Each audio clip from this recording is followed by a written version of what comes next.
So we don't know if ET could harm us from great distances, but certainly a reasonable solution to the so-called Fermi's paradox, which a term I don't refer to. I prefer David Brin's great silence. But one entirely viable solution to it is that ET knows something that we don't, and that is that the galaxy is filled with some very bad actors who can do some very real damage, and they keep their heads down. But with an intergalactic internet, or an interstellar internet that's composed of narrow beam lasers, the universe could, and the galaxy could be just filled with signals going back and forth all over the place, and we would be oblivious to it simply by virtue of the fact we're not within those very narrow beams, and very intentionally not within those narrow beams. So those beams may go from star to star, from Sol, our star, to Alpha Centauri or other nearby stars, and Earth simply, and very intentionally on the part of the probes, simply doesn't go through any of those laser beams. And what to us looks like the great silence is in fact a great cacophony of information going backwards and forwards all over the galaxy. Now, you say preferring David Brin's view of the great silence versus, which by the way, there's my train going by, the great silence versus the Fermi paradox. And some people have said, it's not a paradox, and things like that. What's your view? Extrapolate your view on that. Why the great silence is a better term for it? Well, first of all, Fermi himself never seemed to posit this problem. He was interested, at the time, it seemed, about alien spacecraft. The question for him seemed to be, if UFOs, which were then just coming into some sort of common recognition, if UFOs existed, how come we don't see them all? And he seemed to be throwing aspersions on the notion of whether or not space travel, from interstellar travel, is even possible. Something I also think is probably impossible by manned ships.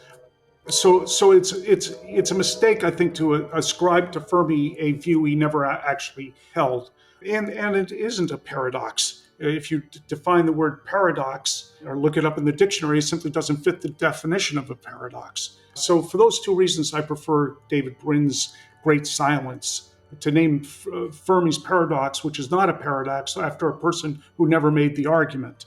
True. Really, as near as I can tell, all he did was ask a question after, at a lunch at Los Alamos. And even that's apocryphal. We don't really know for sure the date of it, the attendees, or what. It's all very vaguely lost in history. Vaguely lost, but what's not lost is John von Neumann's ideas about self-replicating probes and how you could populate the entire galaxy within just a few million years at sublight speeds, not breaking the laws of physics, with these types of probes.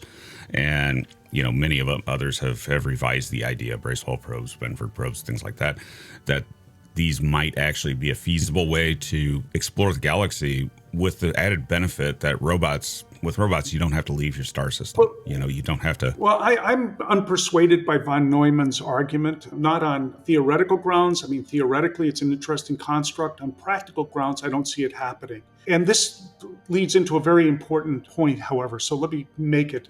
The problem with von Neumann probes is that although technically, yes, it's real, you could imagine such a thing. When you get down to it, how is it going to happen in practice? Is a von Neumann probe going to land on an asteroid?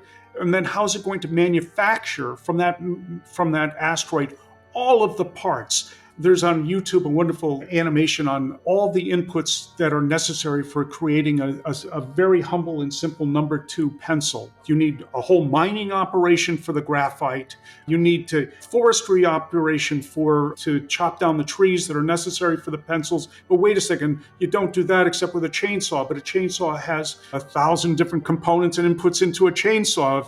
And then you need the oil and gas to run the chainsaw. And so now you've got a drilling operation that you're going to need.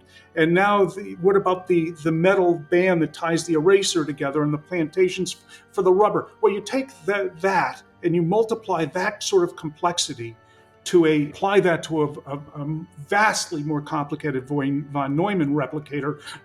How are they going to manufacture the chips and make a chip fabrication factory for a von Neumann robot? It just staggers my brain.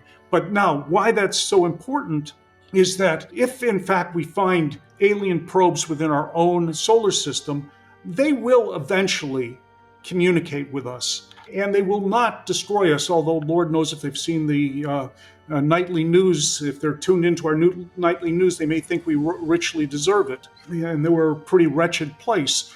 But they ultimately, and this is the bottom line, we have a lot of trading power with them. We have a lot of leverage with them because they need us to manufacture the probes and to maintain and help maintain our region of the galaxy. And so I can see them instructing us on how to manufacture and deploy probes and launch them to all the nearby star systems and beyond, and help maintain the galactic internet. That's our trading power, and for that we should ask them for great knowledge and wisdom and so forth.